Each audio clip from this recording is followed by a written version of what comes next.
Now, to understand the situation better, we are joined from Washington, D.C. by former senior U.S. diplomat and foreign policy expert Adolfo Franco. Thank you so much for joining us, Mr. Franco.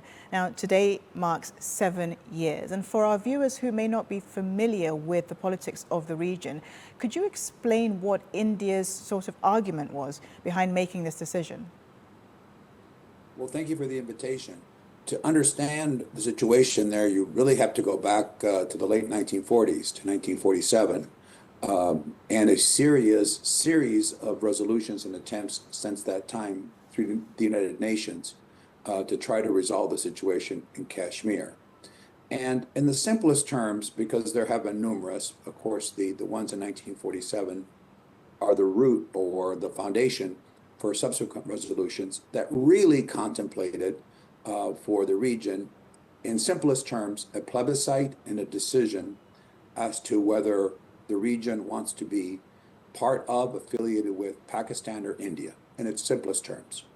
That has been the proposal moving forward by the United Nations, and India agreed to that, but has never complied with it. Now, there were sort of conditions along the road we can talk about in terms of withdrawing forces from the region. Pakistani side has largely complied, but India never fully did. There, of course, was need for minimum security and minimum forces, but not the full-fledged military presence that exists there. So fast forward, as we know, there has been a growing movement in India of nationalism within India, particularly under the Modi administration, and even before that time. What India fundamentally did, and today marks 7 years, when it revoked Article 370 and 35A of its constitution, is trying to incorporate Kashmir into a territory and eventually a statehood, part of India proper, without the plebiscite, without the voice of the people of the region. That is, in its simplest terms, what the history has been. It's been long.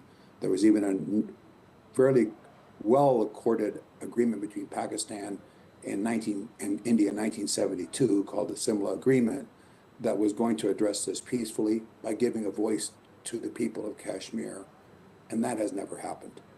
And both sides have accused each other of human rights violations. What about the international community? Where does it stand in all of this?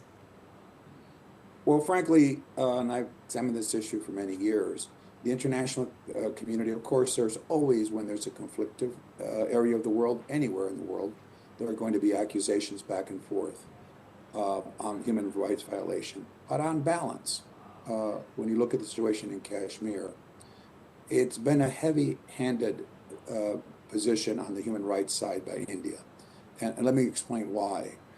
India has really suspended civil liberties in Kashmir, freedom of assembly. It has detained political leaders, and it has imposed communications blackouts. Pakistan has not done that. That doesn't mean there can't be an incident here and there on both sides. I'm trying to be as balanced as I can. But in the world we live in, it isn't always a 50-50 proposition where both sides, it's very easy in cursory analysis. You have to look at the actions of the Indian government, which have been, unfortunately, unilateral. Of course, we're marking 7 years today without UN sanctions approval. Of course, nothing has been implemented that has been agreed to, much less, that's not taking place. And worse has been the fact that it's charted a course on its own that is clearly not giving voice to the people of the region. So that is a human rights violation. It is an area of the world that is now highly censored, highly policed, and the idea here is to keep a crackdown on any type of dissent. And critics say that India has not implemented the spirit of the UN Security Council resolutions on Kashmir. And do you believe those resolutions still carry legal or political weight today? They've never been rescinded. They've never been, there have been subsequent resolutions in the 1950s and 60s, but they've never superseded the fundamentals that were laid out in the 1940s, and they've been built upon. Again, the spirit of the UN resolutions is self-determination and decisions by the people of the region as to where they want to, how they want to be organized politically, more aligned with Pakistan or India. And there's a fear in India, especially in the last, it has been present throughout the decades, but in the last 10 years, certainly when this party is in, and far different than the Gandhi government, for example, that this is actually just India proper.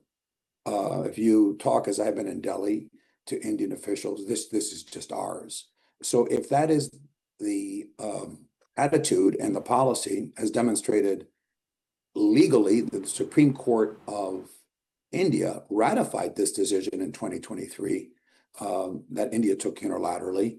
It's quite clear that their objective is to achieve this through force. And what I mean by force is through a crackdown on any kind of dissent and not comply with the plebiscite.